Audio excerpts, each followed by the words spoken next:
For most of you, you need a band 7 in your IELTS writing test, but many of you are struggling because you're getting a band 6 or 6.5, and you might be really frustrated because you just don't know why you are getting a 6, why you're getting a 6.5, and why you're not getting a 7. So I've made this video today to show you the main differences between a band 6 essay, task 2, and a band 7 essay, task 2. We're not going to look at task 1.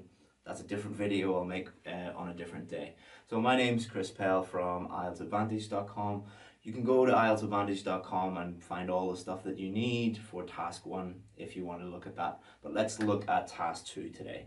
So when you are thinking about task 2, what you should only think about is not what it says on some website or not what it says on a YouTube video, and I know this is a YouTube video, but what you really need to think about is what do IELTS say? What do the examiners want? And it's publicly available information. They're called the band descriptors or marking criteria. So you can Google that now, or I'll try and link it below the video.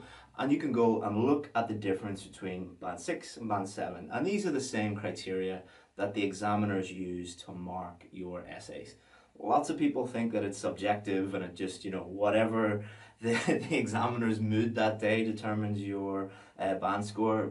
I can assure you that it doesn't. They will sit with these criteria and they will apply those objective criteria to your essay. So if you understand this and if you are able to do these things and give the examiners what they want, you're increasing your chances of getting the score that you need. Now, the main complaint about the band descriptors is students don't really know what they mean, and there's some language in there that is difficult to understand, and I think some of the language is also maybe deliberately vague and ambiguous, so that they're obviously not wanting to give you, exactly the things to do, because then it wouldn't be a very fair test. But let me show you today. I have put all of this on the board in very simple, easy to understand language. So there are 4 criteria. Task achievement, basically, did you answer the question? Coherence and cohesion, is it easy to understand your essay and is it organized in a logical, easy to understand way? Vocabulary, you know what vocabulary is, and grammar. So it's 25% for each of these things. So don't believe people who say, just learn this list of grammar or learn this list of vocabulary and you'll get the score that you need. It's equally weighted and you need to be good at all 4 things. There's no point if you need a 7, like trying to get like a really high mark for task achievement or a really high mark for vocabulary and then overall you'll get a 7. If you're aiming to get a 7, aim to get a 7 for all 4 of the criteria and you're really increasing your chances with that. So let's look first at task achievement. So basically, in very basic terms, did you answer the question? So let's look at the main differences. So band 7, number 1, fully covers the question, fully answers the question. Band 6, you might cover some of the question, you might address some of the points, but you don't fully cover them. So if you look at the question and maybe you don't understand the question, or when you are writing you're not thinking straight or you haven't planned out your answer and you just don't cover everything in the question, then you're more likely to get a 6. If you cover everything in the question and you fully answer it, you're more likely to get a 7 or above. Clear position. So position, the reason why it doesn't say opinion is because that would be confusing, because some questions ask you to give your opinion, some questions don't. But basically what they're saying is the thing that they asked you to do you agree or disagree, discuss both views, what are the advantages and disadvantages, what are the problems and solutions. On the paper, is that clear what you think of that? So if it says what are the problems and solutions, for band 7, it will be very, very clear what you think the problems and solutions are. If the question was, do the advantages outweigh the disadvantages, and it was not clear what you think about that, then it's more likely that you're going to get a 6.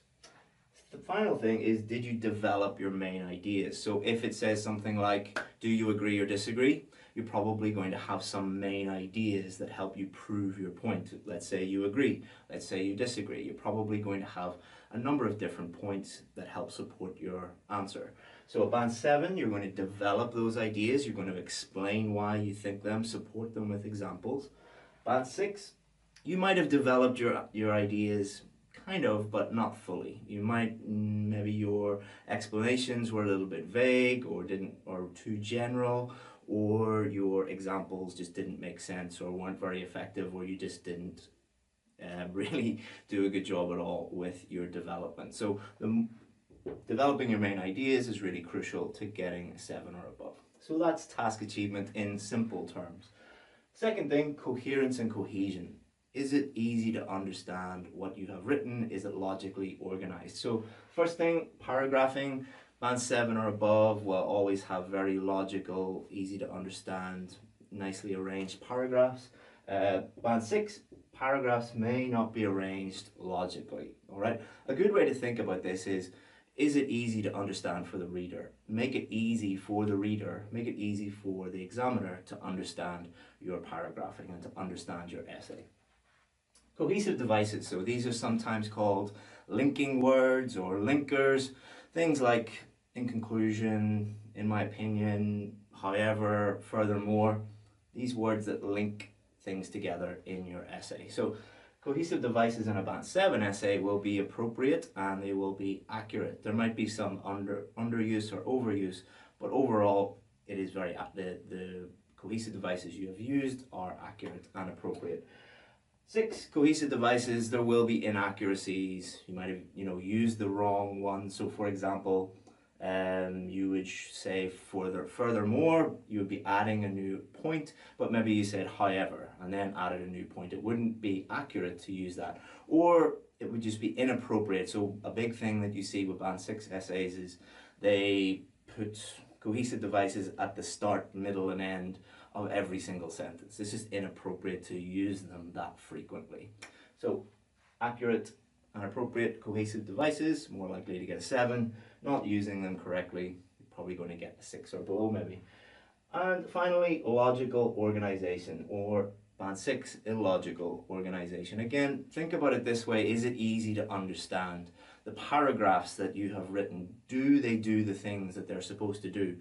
For example, does the introduction do the things it's supposed to do? Does the conclusion do the things it's supposed to do? And also, again, thinking about it just in an easy way, does the introduction, the main body paragraphs, and the conclusion, do they make it easy to understand your message? Do they make it easy to understand your position? Or are they just causing more confusion? So learning how to write a introduction, main body paragraph, and conclusion is really key to getting a good score for coherence and cohesion. If you do not know how to write those things, or you're including the wrong things in there, or you just don't know how to write them, full stop, then you're more likely to get a 6 or maybe below for coherence and cohesion. Third, vocabulary, probably the most misunderstood area of all, and the most, as a teacher, the most frustrating area. Because what a lot of students do, and a lot of dodgy IELTS websites, what they do, and some teachers just say to students, learn this list of Band 9 vocabulary, you'll get a Band 9, happily live ever after. I mean, that is nonsense. It doesn't exist. There's no such thing as Band 9 vocabulary to start off with, and there is no such thing as a list that you can just learn and then insert into your essay. So let's look at how the examiner will be thinking about it, because that's the most important thing. So vocabulary. So there's two things, range and accuracy. One of them is for both grammar and vocabulary. One of them students are a little bit obsessed with, and the other one students don't think about as much, and that's a big problem. So range, basically in simple terms, do you have enough vocabulary to write about the topic that they have given you? So the topic could be about something called like education, technology, the environment, crime, one of these common task 2 topics that most people know a little bit about. Do you have enough vocabulary? Do you have a sufficient vocabulary to write about that topic? If you do, you're more likely to be getting a 7 or above. If you just have an adequate vocabulary to write about that, or you just don't have enough words to write about that, and it's very obvious to the examiner that you're struggling to write about that clearly because of your lack of vocabulary, you're more likely to get a 6 or maybe even below. But the number one reason why I see students getting a Band 6 for vocabulary, and I correct essays every single day, is that they try and use vocabulary that they're not 100% sure about. because if you make lots of mistakes, you are going to get a lower mark for accuracy. If you make fewer mistakes and you use the vocabulary accurately, you're more likely to get a higher mark. And accuracy could be meaning, collocations, spelling, style, lots and lots and lots of different things that the examiner is going to be looking at. So you shouldn't, what I tell my students is, do not use words unless you're 100% sure of the meaning, the collocations, the style, the spelling, all of that, because the more mistakes that you make, the more likely you are to get a lower score. It's better to use, and I don't like using this word because students misconstrue it, but I'm going to use it anyway. It is better to use simple vocabulary that you know is correct than to try and use some big academic high-level word that you have no idea how to use and you're going to use it incorrectly. That's just a waste of time, and you also might lower your score in other areas, because if it's really bad, the examiner won't even know what you have put on the paper and might not understand whether you've even answered the question, and that's not going to help your coherence and cohesion either. So, final 25% is for grammar. So again, range and accuracy. All right, so again, students are really obsessed with range. So they try and use lots and lots of different tenses. They use many different grammar structures and grammar points and things like that, because they think if they do that, the examiner will be like, oh my God, this person knows how to use 3 different conditional structures. Give him a band 9. Again, that's not how it works, because accuracy, it has to be accurate. The more accurate your sentences, the fewer grammar mistakes that you have in your sentences, the more likely you are to be getting 7 or above, and the more grammar mistakes that you are making, and that could be, you know, many different things. It could be articles, prepositions, tenses, verb subject agreement, punctuation is a big one. So if you do not know how to use those things and you're making mistakes in nearly every sentence or the majority of your sentences, you're more likely to be getting a 6 or below. If most of your sentences have no grammar errors in them, and that's what you should be aiming at, if you're aiming at a 7 or above, then you're more likely to be getting a 7 or above for grammar. And the last thing, complex. So this is a really, again, misunderstood area. People see in the band descriptors complex sentences, and what they think is, if I use really complicated grammar and really complicated tenses, I'll get a high score. That's not really how it works. Look at the definition of a simple sentence and a complex sentence. It's probably not what you think. A simple sentence is basically just a sentence with one clause in it, one idea. My name is Chris. A complex sentence, my name is Chris and I live in Ireland, but I used to live in Vietnam. That is a sentence with multiple clauses in it, multiple ideas, and that is a complex sentence. But if I told somebody, my name is Chris and I am from Ireland, but I used to live in Vietnam, and said, is this a complex sentence? They would say no, because it doesn't have complicated grammar points and tenses and things like that. So the more complex sentences, the more sentences you have with multiple clauses in them and you use them accurately, the more likely you are to be getting a 7 or above.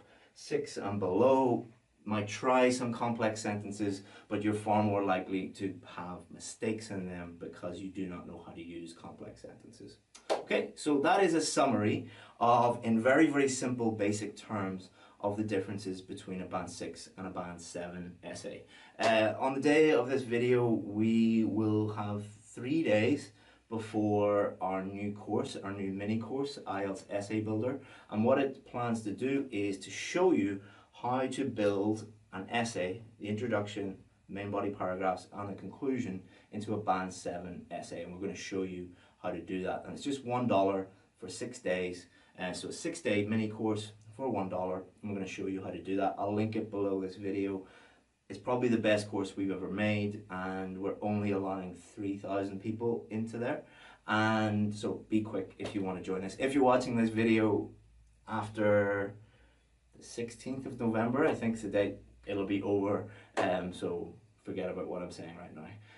Thank you very much, guys. Hope that you find that useful. Let me know in the comments below, is there anything you're still confused about, or you have any questions, and I'll be happy to answer them. Feel free to like, share, whatever you want to do with this video. Thank you very much, guys. See you soon, and hope to see many of you on the new mini course IELTS Essay Builder. Thanks. Bye-bye.